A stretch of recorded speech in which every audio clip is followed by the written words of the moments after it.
Good afternoon, and welcome to the Newsroom Pub.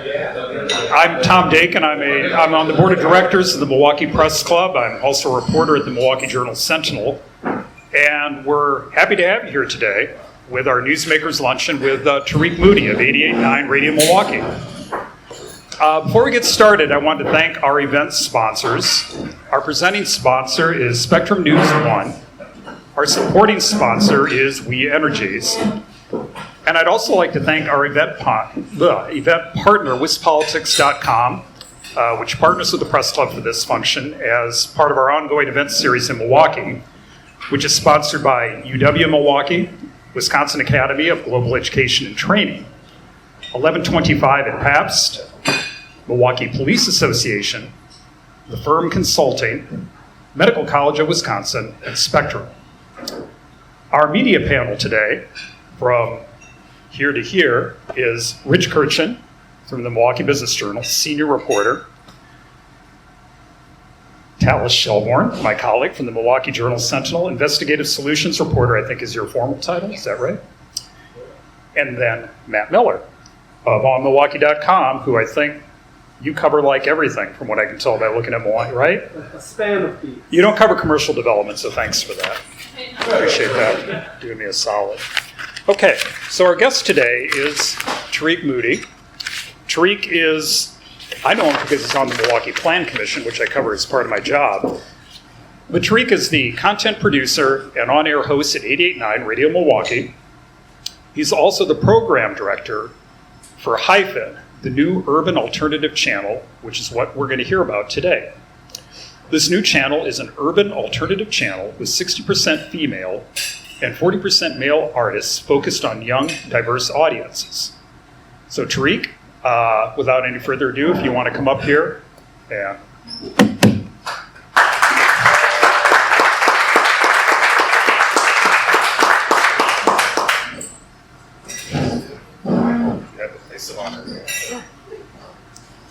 And we'll start out with Rich Kirchen asking the first question. Was he going to do some remarks? Oh, were you going to do some remarks? I can. Do some remarks. Please.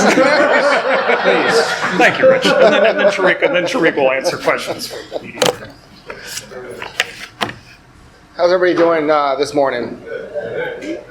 All right, I'm going to do that again. I'm also a veteran of the military, 14 years, and when people don't speak up and say how you doing, I have to call out people for doing push-ups. So we're going to try that one more time. How's everybody doing today?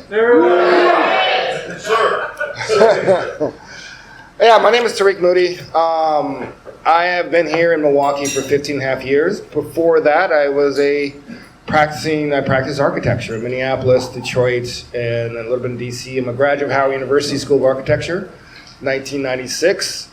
You're probably saying, how did I get into this world of radio and media? So when I moved to Minneapolis in the late 90s, I didn't know anybody. It was cold and miserable, and I was thinking about going back down south to avoid the cold. I decided to volunteer in radio, and that happened accidentally because it was a blind date gone bad. Gave me tickets to a show, a hip hop show for a group called Atmosphere in First Avenue, and there was a radio table for volunteers. So I signed up to volunteer. I wanted to behind the scenes, but engineering, they said, we don't have that. You want to host the news. So every Wednesday at 6, I read the news on air until I partnered up with a young woman, Jennifer Downham, on a show called Groove Garden. And I did that for a few years, got another show on that station. It's kind of like, KFEI was kind of like MSE here in Milwaukee. And then I got a local music show called Local Sound Department. Then Minnesota Public Radio started, and they asked me to apply for a show, and I applied for a show that became called Rhythm Lab Radio, which I still do to this day. It recently celebrated its 17th year anniversary this past Sunday. It is in 8 markets right now, and it will be in 9 markets. The 9th market will be Baltimore, WTMD. We're still working on the contracts. And then I got a call from people here in Milwaukee, heard the show, wanted to talk to me about their station they're starting here, which was 88.9 Radio Milwaukee. And they wanted to talk, and honestly, I go, Milwaukee? I didn't really think much of it. And they're like, hey, we're going to fly you out, just have a conversation. I flew out, had a conversation. We talked about radio, my show, and they somehow knew I had a love of tech and stuff. And so we talked. I flew back, thought nothing of it. 2 weeks later, they called with a job opportunity. And again, I questioned them and say, Milwaukee. And then I talked to my dad, and he basically said, if you don't do this, you might regret it. And 15 and a half years later, here I am. My past life in Radio Milwaukee, I was the head of digital strategy and innovation. And then last year, we applied for a grant from the Corporation of Public Broadcasting to start a urban alternative channel. A little history about urban alternative format. It's a new format of radio that's spearheaded by CPB. They saw a lack of diversity in public radio, especially music stations, and they wanted to address that with a new format called urban alternative. So a few years ago, they launched a RFP to fund stations for this new format. They asked me and my former co-worker, station director Jordan Lee, to help consult on those stations. So some of those stations were Baltimore, Norfolk, Houston, with the first cohorts. And then we did that. And then after that, Jordan decided, why are we helping these cities develop a station in their market? Let's do one here. So we applied for it. We got the grant of last year. And then basically I put my hat to be program director. And during the pandemic, I almost decided to leave Milwaukee to go back home to Atlanta to be with my family, parents and stuff. But then George Floyd happened, and I decided to recommit myself to Milwaukee and really help try to change my community and my people in this city, especially young black and brown folks. So I took over, and on Juneteenth, HYFIN was launched. The station launched on HD radio, on streaming, and you can hear it Monday through Fridays, Monday through Sundays on 88.9 FM from 9 p.m. to 3 a.m. So the things, our focus is a really big connector in Milwaukee, not just a media platform, not just a station. We want to be something really unique to address to try to keep black and brown talent here, specifically black talent here. A lot of young black professionals sometimes don't feel welcome here, don't feel like they belong, they don't feel like they have the same opportunities that the white counterparts do, especially in the cultural end. So our goal is to try to change that with what we're trying to do here. As I said before, we're just not just a music station. We want to focus on amplifying black, brown businesses as well. When we launched, we partnered with Soul Brew Kombucha, the first black woman-owned kombucha company. We commissioned her creative flavor. She sold those in stores. She's selling out everywhere she goes. We work with a black-owned printing company to do our t-shirts, which we partnered with Milwaukee Bucks when we launched. We're right now partnering with Milwaukee MKE Black to do a holiday black market series where we not only attract black vendors, we want to attract Milwaukee vendors, we want to attract Madison vendors and Chicago vendors, and really do something really special for the holidays. We're planning a kind of a Met Gala style event in next year fall, and one of my ultimate visions is to do a proper festival for young black and brown talent, black artists here to attract people to come to Milwaukee. So there's some of the things. One of my personal visions is to launch a jazz stream next year on April 30th.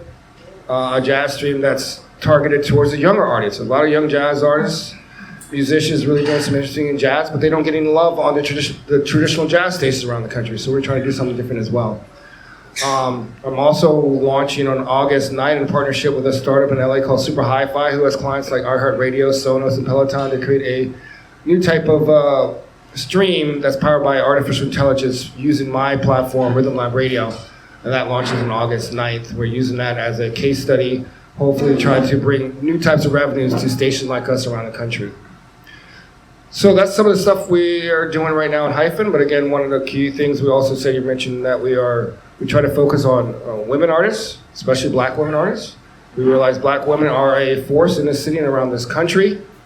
One of their goals is really to highlight what they contribute to music and to the music industry. So that's a lot. When you hear our station compared to other urban stations, you will hear the difference in our music. So that's some of the things we're working on right now. There's a whole lot more I can go into, but I'll leave it at that. That's a lot. I think Yeah. you got a lot going on there. I just wanted to say I know there's at least one person in the room that knows I'm a volunteer disc jockey at WMSE, so I just have to do the full disclosure thing. I write about media and other businesses at the Business Journal, so thanks for being here. That's some amazing stuff you're working on. I'm wondering why you think it's, there have been alternative rock stations, non-commercial and commercial, for probably going back to the 80s or 90s. Why do you think it's taken this long? Why do you think there haven't been urban alternative stations up to this point? Well, let me take you back a little history. So there is back in the 70s and early 80s, there was a guy named Frankie Crocker on WBLS in New York. He's been called the Muhammad Ali of radio.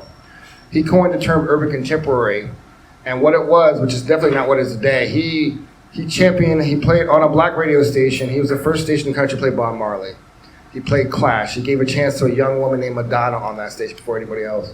So it has a history of doing that.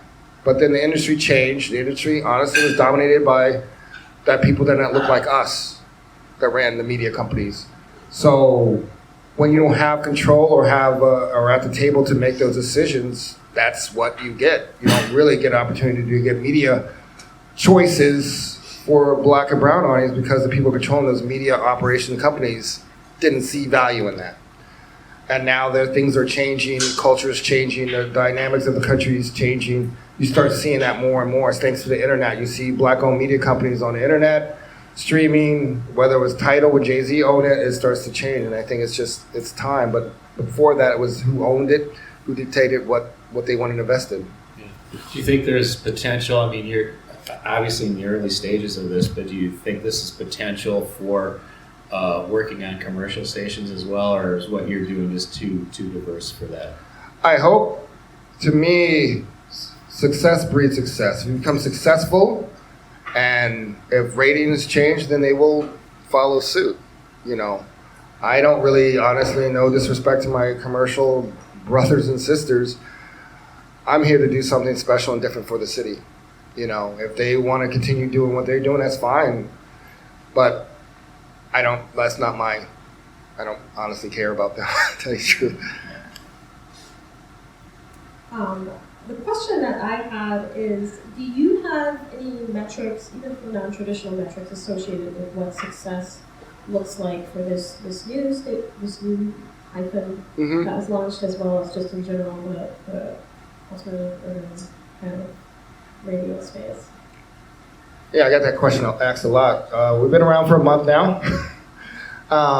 Some of the metrics is basically, one of my personal metrics is make sure we go we table events, and I want to be at any event, small or large, in a community that I have never been in.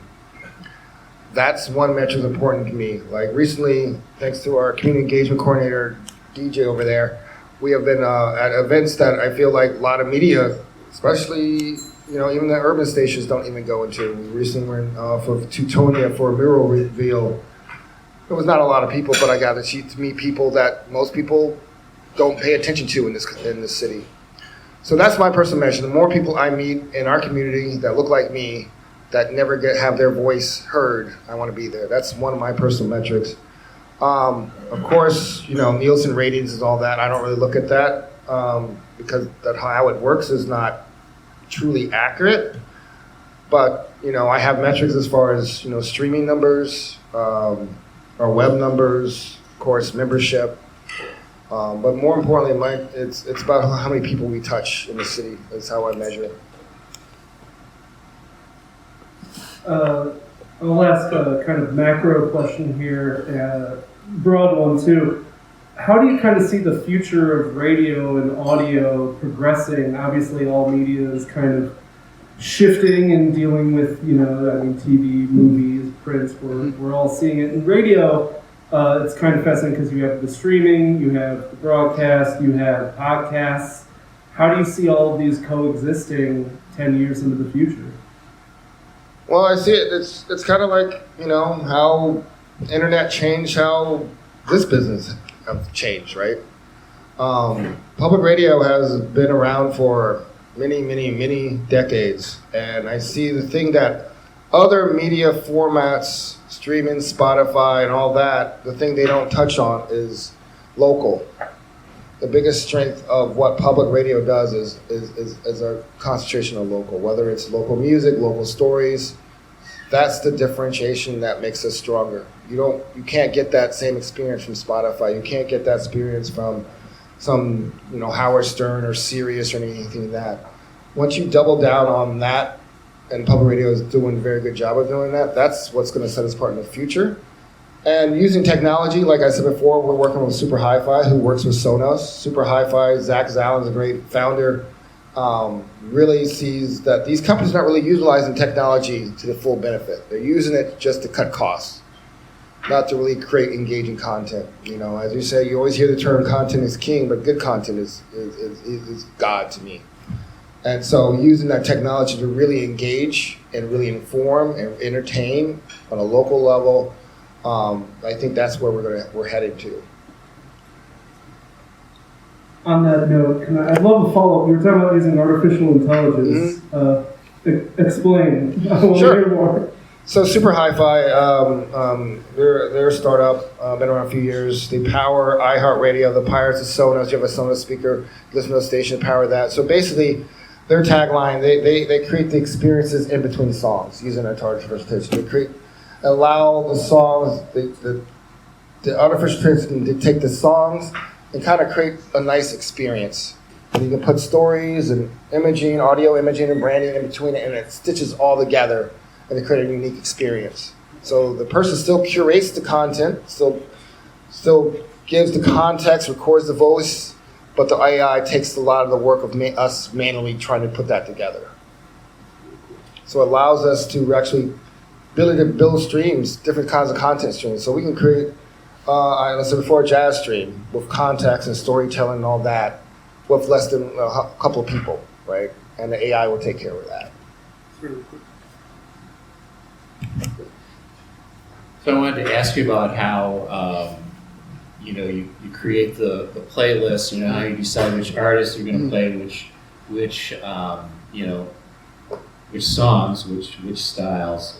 And I just looked at the stream for a while yesterday, and just to see if there was anything I recognized.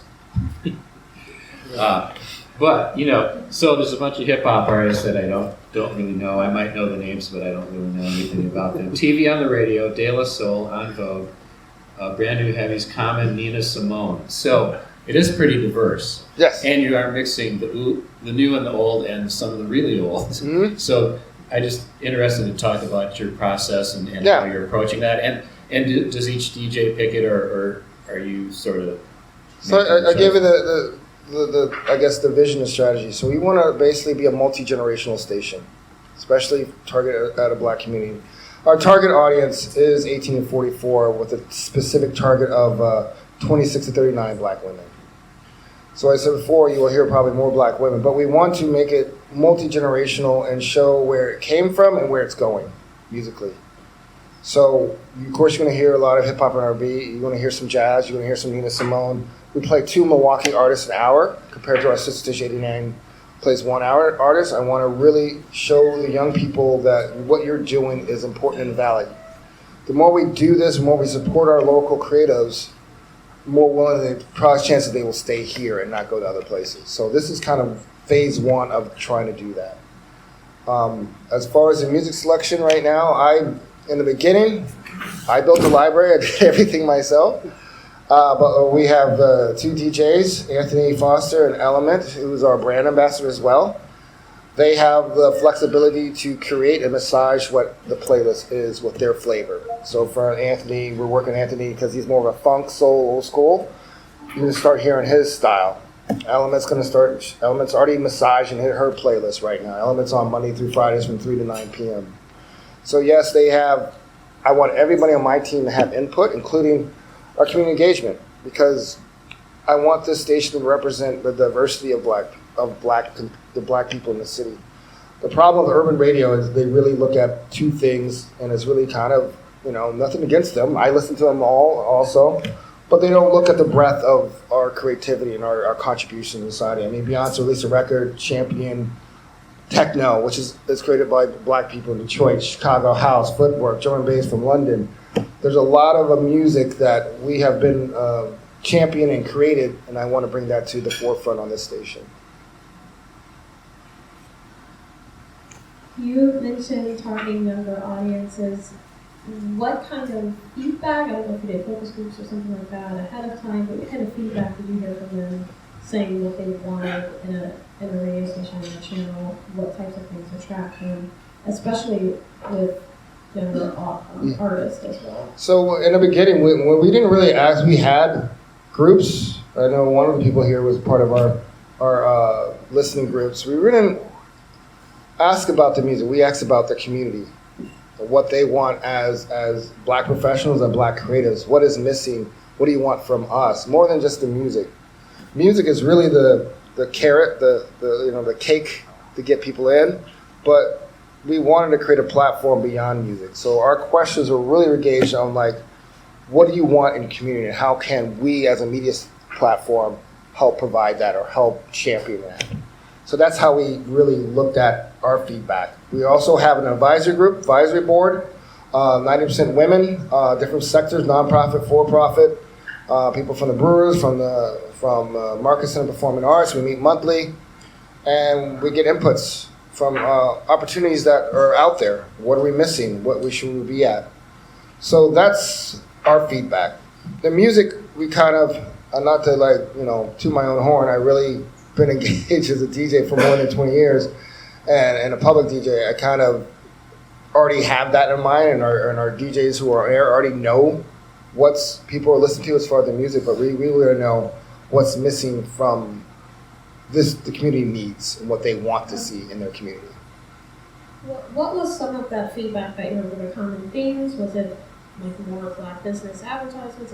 That's one. Like one of the things we're trying to figure out within the legalities of SC, we want to do a program where we support Black businesses with underwriting on both stations, 88.9, the sister station, and Hyphen. I know the cost of doing on commercial stations is not feasible. We want to change that for businesses. Element, who our brand ambassador, does these great little TikTok, Instagram highlight of Black business every Friday on video. So that's one of the things we want to do. We know marketing and bringing awareness to this business is an issue, so we want to make that as accessible as possible. So we're trying to figure out a program, a way where they don't have to pay or pay very little to get the same access as any other business. Other things we're trying to do, as a music fan, a lot of artists I like don't come here. They skip here, they go to Milwaukee, they go to Chicago, Madison, Minneapolis. And a lot of people, a lot of my white friends, they're happy. I'm tired of spending money on a hotel, so we're trying to figure out how we can change that and bring those artists here. I know there's a whole talk about venues here and issues of like, do we need another venue? Ask a young Black or brown professional. They will probably say a different story than other people here. So we're trying to figure out how to really make this an attractive city for the young Black professionals when they stay here as well. Because the one thing I believe, if you embrace and invest in Black and brown culture, it helps the entire city. And again, I said before, the radio is just one little piece of what we're trying to do with Hyphen. It kind of ties into what I was just about to ask. I was going to ask the Milwaukee music scene, as someone who's been in and around it for several years now, it's developing. We've seen a lot of really interesting voices. And I think there's been a lot where we're like, oh, this person could go national, this person could really pop. But it never seems like it quite happens. Why is there kind of this ceiling right now to Milwaukee's kind of music culture, would we say? There's a lot of pieces. That's been a conversation for the last 15 years in the circles. There's always conversations like, does an artist need to leave Milwaukee to make it? And you have two examples of artists that are kind of blowing up right now that have left. They still call Milwaukee home. Lakia, who recently was on Quality Control, same label as Migos, moved up to Motown. Did a track with Lotto, who won Best New Act at the BET Awards, blowing up, or close to 2 million followers on Instagram. And Sister Strings, who recently returned to Milwaukee to perform with Brandy Carlisle this Friday. And I had a conversation with Sister Strings, and they basically said, yeah, we had to leave. The infrastructure's not here. We need more people covering the local scene. And most of the successful artists that are doing well are the Black and brown artists that don't get the love from the media, right? Kego Inoni doing amazing stuff right now. Huey V, most people don't I don't know if you know Huey V, signed to Memphis Bleak label, right here, still hasn't left. we need more coverage. TV, like, we can all do our part, but I think the more we do, when a national band comes, I know when I was First Avenue in Minneapolis, most of the time, when a national band, you always have a local opener. You don't see that here. You know, when a national band hosts, like, oh, let's find a local opener after. We don't have that. Summerfest does it sometimes, but we can't just have it during 3 weekends out of the year. We need to have, the venue owners need to try to figure out, if a band comes here and there's a local artist that's good enough to show up, and promoters need to figure out how to put them on stage on a regular basis. That helps. That goes a long way. We need more facilities to get these people to get recording studios. So one of my visions is there's a great facility in Philadelphia. I've been talking to the founder, William Toms, called Rec Philly. He's expanding to Miami. He's building, it's kind of like a creative workspace, but it's like 10,000 square feet with 4 recording studios, podcast studios, video studios, a Live Nation 250 venue for artists to perform, and even a storefront for people who create stuff to sell their goods. And he acts as an agency. So last year, I have his pitch deck. P. Diddy's one of his investors. He paid out over $250,000 to his members in 2021. So I've met people there that left their city to come to Philadelphia to be there. So we have spaces like that. I've been talking to him to figure out how we can make that happen here. That will make it even more attractive for people to stay and maybe even come here because of the resources. It's all about resources and access. The more we provide, the more people will stay. Guess it's my turn. Just thinking big picture with 88.9 and your involvement over the years. It seems like a quaint idea now that when the founders of the station were talking 20 years ago, whenever it was, about, at that time I think they were talking more about young white professionals, frankly, but if we get some minorities along, that's great too. But it was the same idea. Mm-hmm. But the idea that a radio station can make a difference. What you're talking about, of course, is multi-platform, facilities, events, and all taking that. 88.9's model and scaling it up, basically. Yeah. At the end of the day, I work for a nonprofit, but don't get it twisted. I'm a capitalist at heart. Yeah, so I'm not sure where I'm going with that, but have you reached out to some of the venue, people across the street there, and on, or do you think it's a matter of bringing in some new operators? It's both. Like, we can win. Like, I come from Atlanta, I come from Minneapolis. So what? Even Minneapolis changed, right? There's no need to compete to make arts and culture better. We all win. To me, there's a lot of artists out there in this country. So if you have more venues, that means more artists will come here, right? And I feel like it's a zero-sum game right now, and it doesn't have to be. I lived in Atlanta, so I grow. Chicago just opened a new music venue. No one's complaining about that. Minneapolis probably opens a new music venue every year. No one's complaining about that. I think it's maybe it's scary, it's status quo. We're used to what we're here. I don't know why, but I really believe it's the best thing for everybody. It helps the whole creative scene. It helps the young people feel like they have an opportunity for them to go check out different shows instead of going to Madison and giving them money, or going to Chicago, giving restaurants money. Let's keep the money here. That's how I see it, So. You mentioned wanting to bring more jazz from Black artists here in Milwaukee to the radio. Can you talk a little bit about the history of jazz in the city, and also why you think it's important to bring that here? Well, the history, Radio Milwaukee's history there's a jazz station, right? If you go to the station, you'll see right when you enter our dealer, we have some of the old jazz collection, and then above you have the old Milwaukee's jazz station WYMS sign. I grew up, my dad introduced my dad. My second show, my first concert was Milli Vanilli Club MTV Tour. But my second show was Miles Davis at the same venue in Atlanta. And I started as a jazz DJ. And just the history of what jazz has done in our culture and how it paved the way for so many other genres in our culture, it deserves a spotlight. But more importantly, there are so many new young artists out there across the country, across the globe, really creating new types of jazz that are not getting love on any kind of radio. And that's including public radio jazz. They're really sticking to the smooth jazz, the same artists over and over again. And they're not giving artists like Kamasi Washington or Nubia Garcia. There are so many amazing black women doing some amazing things in jazz right now, and they're not getting any love. Chicago, the Salt, the new venue over there, they have a great jazz show tonight with Nubia Garcia, Micaiah McCraven, and like it's a huge thing. Kids are going to these shows, and they're not coming here. So we want to try to change that. You know, there's young kids doing jazz right now.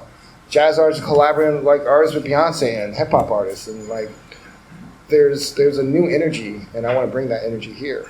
So.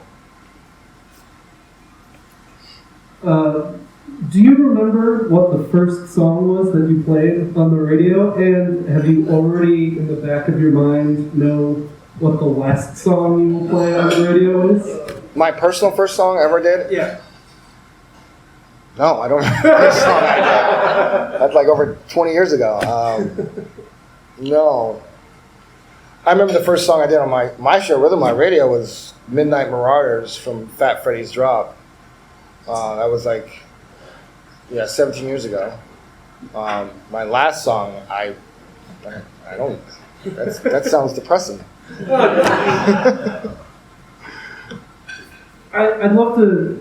How is it kind of balancing, being hyper local while also feeding the appetites for national music at the same time, and blending, unknowns with, how do you make all that balance and kind of pull off that balancing act?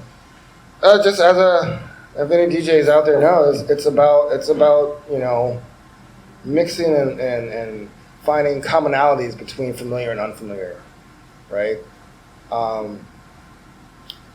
Beyonce, let's start with Beyonce. She's kind of done it with her album. She sampled house tracks that, if you're like a DJ like me, you wouldn't know what these are, right? You give them a chance to introduce them. So when you play, for example, Chantel, who's the CEO of the Holocaust Museum, her son is in a group called Spider Creek, which is like the kids are loving. I mean, one of my kids, people in their 20s, going crazy for them. And she posted a playlist of Spider Creek between Nas and Common, right? And that made me really happy to see that. To see, that local is just as good or even better than the national stuff we play.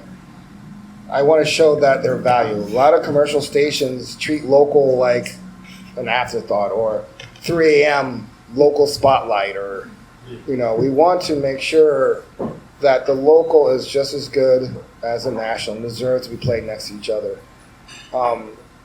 Grow up in Atlanta, commercial radio can't get away with not playing Atlanta music. You out of business. Same with New Orleans. We need to change that mindset. So that's how I do it. As far as the other stuff is, it's about it's you gotta bring them in with some comfort food, and then maybe put a little some international hot sauce onto it, so a little familiarity and then a little something special. And honestly, people like familiar, and that's who they are. I'm different. I'm a person that just have a huge appetite for new music, but I also understand that people, familiarity means some pivotal thing in the moment happened when that song played. Maybe their first kiss, their first dance, whatever it was. You gotta play to that, and then also follow that up with something that's something different, and hopefully they'll stick around. So we keep harping on this radio question. It's sort of like when we get interns now, first of all, I'm surprised that there are interns who want to be at a newspaper. Second, I feel like I have to show them what a newspaper is. So, as far as the younger listeners, kids, teenagers, 20-somethings, they didn't really necessarily grow up with radio like we did. How do you get them just to turn on the dang thing? Well, and include that in, when they're used to doing whatever downloads. Well, according to data, most people radio still is the number one place to discover new music, especially for young people. Most people don't realize that. No one discovers music on Spotify. They already have their playlists. They already have their things. we learned on 88.9, most people build their playlist from the music we play. I get mad because they give Spotify money but don't give us money. So I'm just saying, like, so that's kind of where the whole technology comes from, how I can change that. It's not just the music. Again, it's about events, right? One events we are starting to plan, I don't know if you saw the trailer for Wakanda Forever. I'm a big Marvel geek. I collect comic books. That movie's like made me tear up and realizing it's celebrating two types of diaspora, the Latino diaspora and the African diaspora. And we want to create a Wakanda ball this year and really celebrate with black and brown DJs and black and brown businesses. And we do events like that track, and that's the way to get them in the door, right? It's engagement experiences. That's what I mean. We're not just a radio station. We're a platform for opportunities. So radio is just one way of engaging. We have to do, our business have to look at engagement different ways. There's a lot of amazing black-owned media platforms like Blavy, Avrotech. They're doing the same things.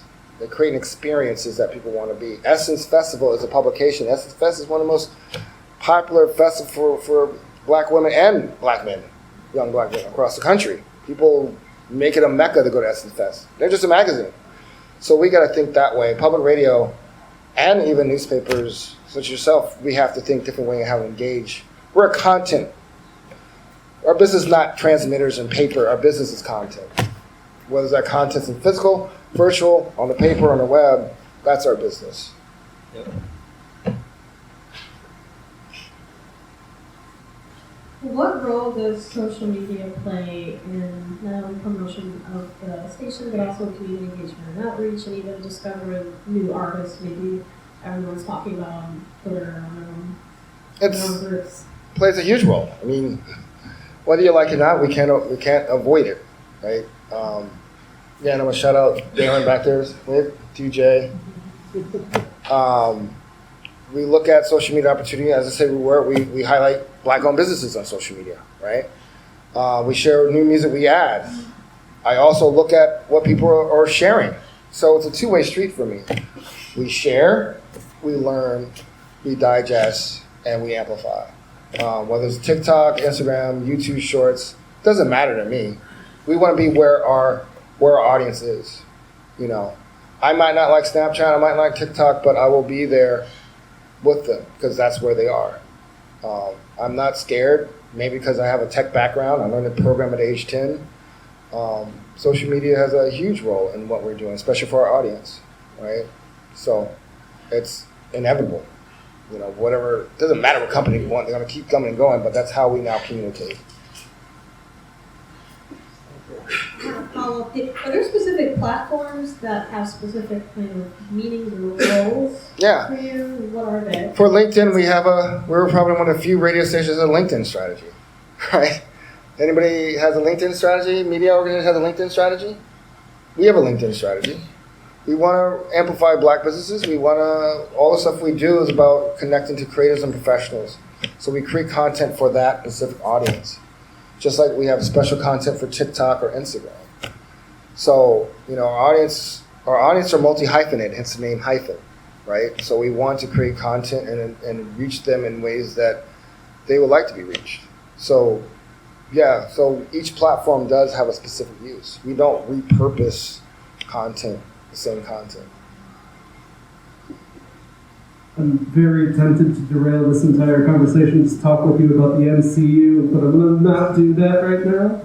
I'd love to know, so the way, that's Marvel movies, that's a reference to Marvel.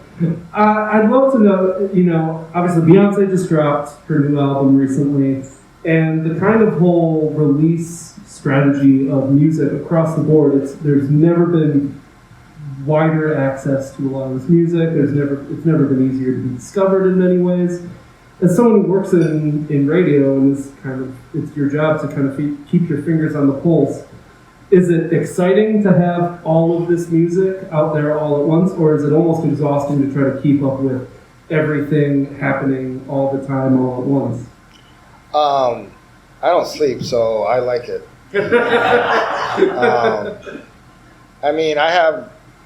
I started DJing with turntables back in '98 before everybody's mom, grandma, and uncle started DJing. You know, I used to carry crates. I love crate digging. It takes a certain personality, you know. It is exhausting for most people because it just comes out. But I enjoy it, you know. I love to see a new artist that blows my mind. There's a great jazz duo that signed the Anders Pack label called Domi and JD Beck. They just blew my mind. They put out an amazing debut record. You're just sitting there like, who are these kids? They're literally like 20-something doing jazz and like amazing jazz. And the jazz that really is different and unique. I get geeked out when I find an artist that I love. Like 88Nine, we were the first place for album of Shakes in the country. Michael Kiwanuka, we played. James Vince Memorial. So James Vince Memorial did a tour, the only tour because we played at Radio's Impact. He went on tour, the only place he sold out was Milwaukee. Alabama Shakes, one of the few places he sold out because of us, sold out Milwaukee. So radio still has an impact, especially, think of it as a filter, because people are too busy, right? People don't have time to learn all this new music and remember the names. So that's our job, is to be that filter for those, the curators. And for me, I love it. Some people might get exhausted, but I do it every day and I love it. So you have this grant to get this new urban alternative format and station launched. Is that for a couple of years? It's a 2-year grant. It's a matching grant. We have to match the grant, $450,000, and we have to match it. So I'm in also the pitch man as well. So wow, how's that going? It's going well. It's going better than I thought. I work 6 days a week, but yeah, it goes well. Yeah. And then when that ends, what's the thought that you'll seek another grant, or what's the sort of long-term? My long-term is to figure out other revenue opportunities. I'm not a fan of pledge drives. It's a model that's been around. I mean, it does its job, but I want to create other revenue opportunities where the pledge drive is just a cherry on top, right? So it's looking at other media outlets in the startup space, traditional space, and looking at how they do revenue models. Like, as I support Essence Fest, but Essence Fest probably makes a lot of their money at Essence Fest for the year of a paper magazine, right? So we're looking at different ways to have revenue. Like, we want to do our own festival, like a major festival.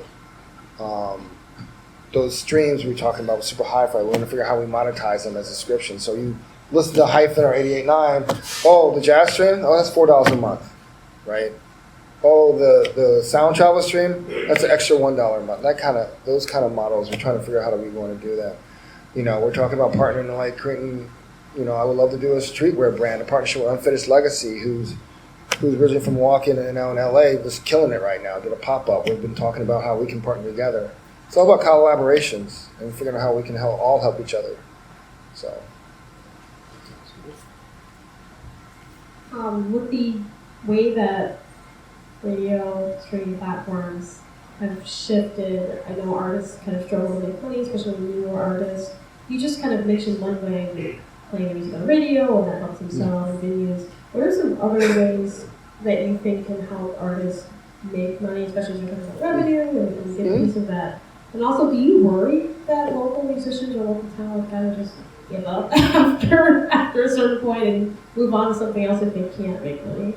It's tough. It's always been a tough business. I mean, it's not like it's new, like it's local artists is like, oh, I can't make money anymore. It's always been that way, right? But the opportunities has changed for them to make money, and they just got to be informed about it. Like licensing music. A lot of major artists license music. That's their money, right? There's a lot of opportunities to get, these new shows don't want to pay Beyonce money to license music. They'd rather pay somebody else decent money, but they don't want to pay millions of dollars. They'd rather pay someone $100,000, and that's what happens. So there's licensing, there's merch, of course, touring. People got to learn how to tour. We had Lizzo back in 2015 on our stage, and she was changing out of the back of her van in our parking lot. And she hustled. She toured. Like, I know artists that you think of that always been successful, like eating ramen noodles and all that and doing the work, what they need to do to get there. It's a sacrifice. Like anything you want, you have to sacrifice. How bad you want it. That's with anything. But there's licensing, there's merch, there's the whole things that people can do now that wasn't available 10, 15 years ago, right? And we have a program called Amplifier at 88Nine that's ran by Chad Roper, who manages Lakia, that he basically has monthly workshops telling how artists can make additional revenue. So there's ways, you just gotta work for it. I mean, it sounds cliche, but yeah. Does Hyphen do any work with podcasts right now, and is that kind of something you're looking at into the future? Actually, we do. So we have a partnership with the first Black woman-owned podcast network based out of DC, a live podcast. Angel Livas is the founder. She has podcasts on their network with Tamar Braxton, sister Tony Braxton.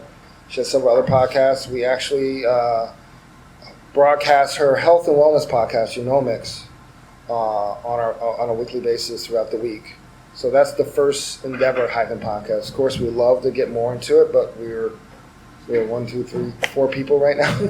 But eventually, and we'll get there. Right now, I'm working on a wine and music podcast. I don't know, a podcast segment. What do you want to call it? With the Black sommelier in Chicago, Derek Westbrook. We've been workshopping that. Hopefully, we'll get that out soon. But yeah, eventually, yeah. But right now, it's all about partnerships. Angel Livas is amazing. She used to produce shows with Larry King and Jane Pauley. She's also a fellow Howard University alum.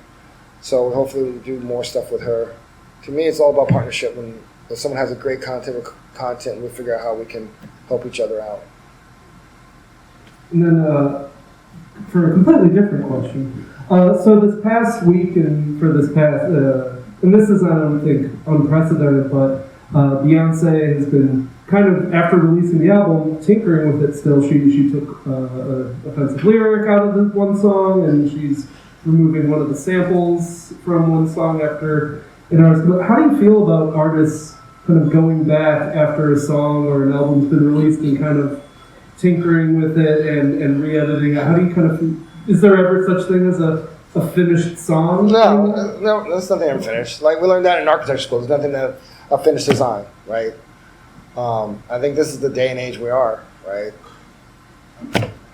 It doesn't bother me. I get it.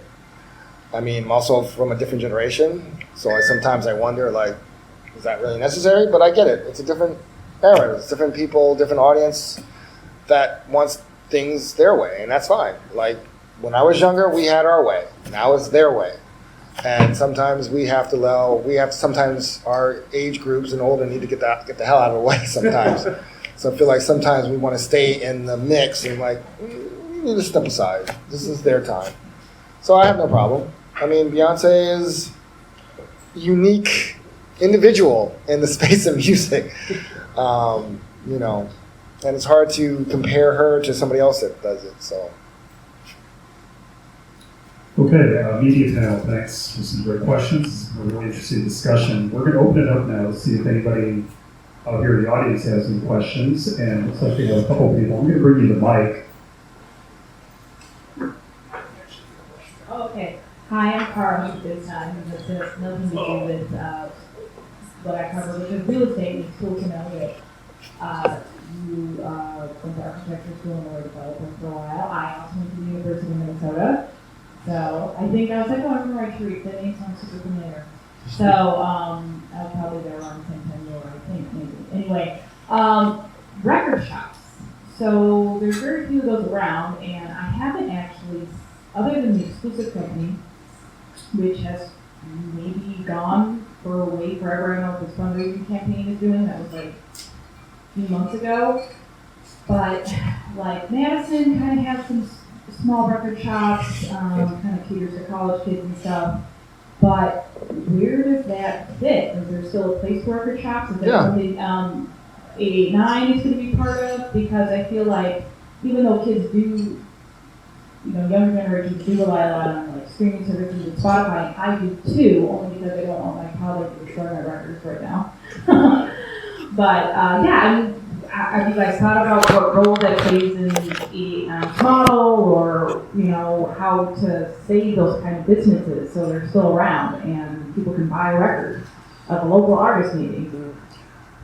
It's a good question. Like, I mean, the funny thing, vinyl sales is best ever since vinyl existed, right? There's a shortage of vinyl. Like, usually when a new album like Beyonce come out, we can get a whole box of vinyl to give out to our listeners. Beyonce, there was a shortage, so because of the plants.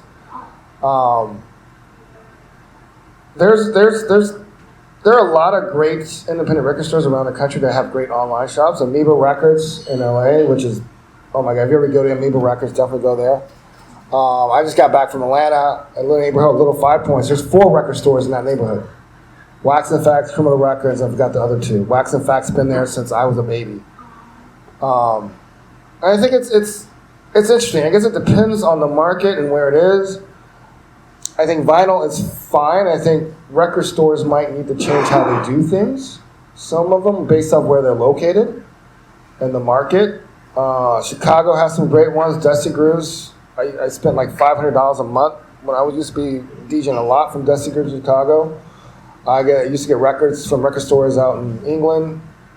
But yeah, it's just got to look at the business model. How do you adapt for the market, right? The one in Bayview, I can't think of it right now. It's really, really a popular one there. Small. Rushmore, yeah. They're still there. So really, it depends. They just got to. It's really about business, really, and how they market and how they engage in the community. Recently, I wasn't here. We had a label, a little independent label conglomerate did a road tour of records, and they came and parked in our parking lot, and they sold records in our parking lot. But it's a good question. I mean, I don't know how radio does it, even though, we play the music, people buy the vinyl. People want vinyl. They don't want CDs. So, yeah, it's a tough question. Hi, I'm Jane from the Metro Milwaukee Association of Commerce. My question, I really appreciate the station. It's doing great work. It's necessary. We need it. It's great. I listen to it all the time. So the question is that eventually, do you think how do you feel, or what do you think about eventually including other minority artists in Milwaukee specifically to your platform, as well as addition to Black artists? Well, right now, I mean, we're already playing Black and brown artists right now. So that's the focus. I mean, eventually we would love to have a stream that's dedicated to this, to our Latino brothers and sisters. So that's the focus. Radio Milwaukee does a great job of playing all types. I mean, we have actually my show Rhythm Lab Radio at night. I have a lot of Asian Korean artists playing on the station. So it's just a natural course of action that we're going to evolve and do more and more. But this is the first step in a community that we felt that's been neglected a lot in the city. Other questions from the audience? So can you talk a little bit about, just personally, how your training and experience as an architect plays into what you do now, how you are successful because of that background? I don't sleep, so that translates very well. I guess it's the whole thing about design thinking, right? You heard the term design thinking, which actually has its roots in architecture. It's just the process of how you go through and take an idea to reality is what I use from architecture, right? You have the concept, the bubble diagrams, and you evolve and test out ideas and different options. It's kind of when I want to do a different kind of project or initiative. That's how I use my architecture training for that, especially when it's project-based initiatives for the station.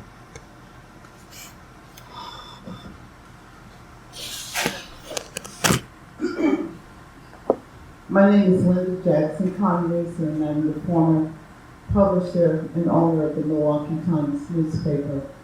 I have a question about hip-hop music, the content and the future of hip-hop.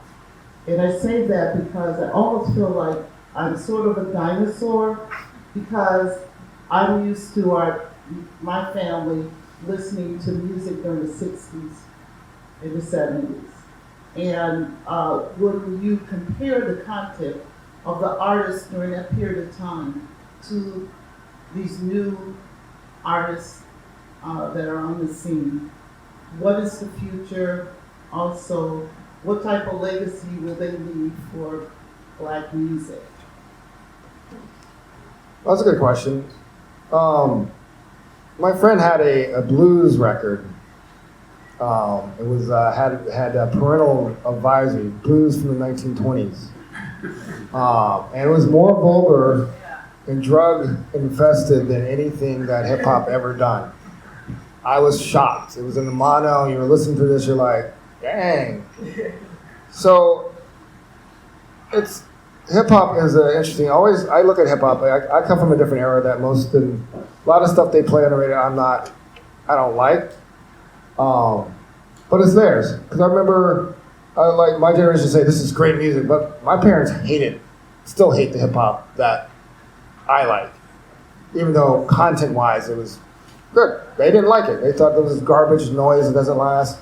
I think it's just a generational thing. It's going to change, evolve, just like jazz and everything evolve. Certain artists will have a legacy, other artists won't. Just like any other legacy, right? For Hyphen, we don't really, our goal is not to focus on that kind of lyrics. Like, we're not all social conscious, but we're not some of the stuff you hear on other stations. We don't want to do that. We want to have a balance. But majority of our stuff is, I guess you would say, family friendly as far as that. But as far as hip hop, it's their generations, and they will change, but they're so diverse. The hip hop is so diverse right now. The problem is you don't hear it on the mainstream radio. There's artists like Corday that was at Summerfest that just is an amazing storyteller, writer that conjures up the old days of hip hop. He's like 22. He married, his girlfriend is Naomi Osaka, right? So there's a lot of artists doing stuff. The problem is they're not getting spotlighted, right? You don't hear them. But the kids do listen to them. So I think the problem is we're just giving a little sample of what's out there. And that's what Hyphen is trying to do. We're trying to bring spotlight to the artists that most people don't get a chance to hear, that are doing really cool, interesting things, content-wise, you're saying, and doing some really fabulous musical things and really paying homage to their forebears, right? I think that's really the issue, is that they're not getting the spotlight on the radio stations that they should be getting a spotlight, and that's what we're trying to do with the urban alternative. That's the same what happened with alternative rock at the time, right? Nirvana wasn't played on rock stations and all that stuff. They didn't get it at home, and so alternative stations were created to give a home to these artists that weren't given home into the mainstream rock stations. So we're just doing the same thing on the urban side of the house. Anyone else?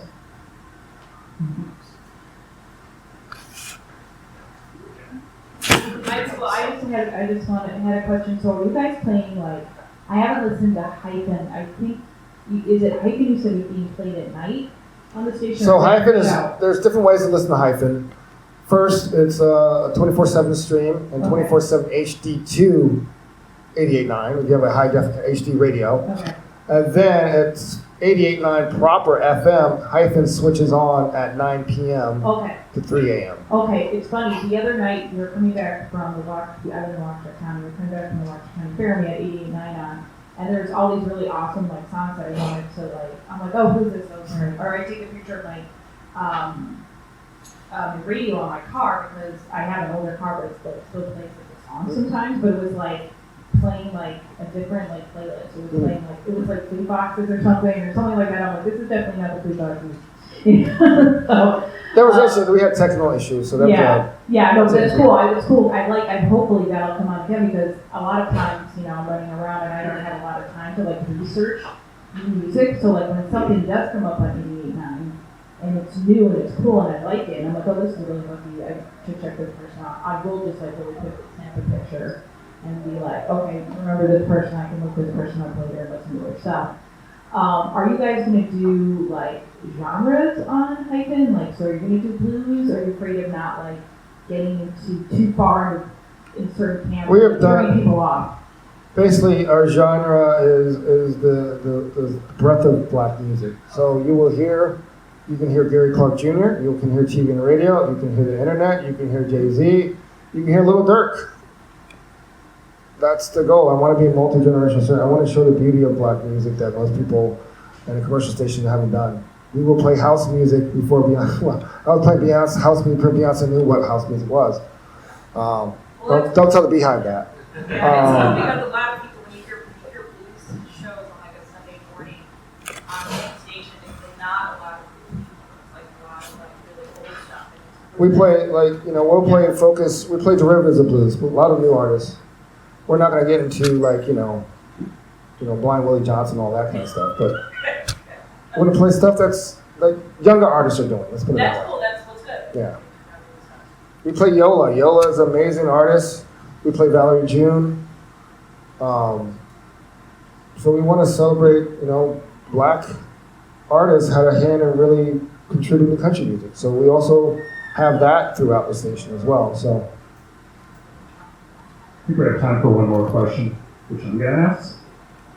You've been on the Planning Commission now for a year or so, I think. Mm-hmm. Can you give us an example of one or two developments that you would love to see come before the Planning Commission that have yet to come before the Planning Commission? Are you saying things that are happening or things that I'd like to see happen? Things you would like to see happen that you as the Planning Commissioner can say, yes, this is exactly what Milwaukee needs. Dream big.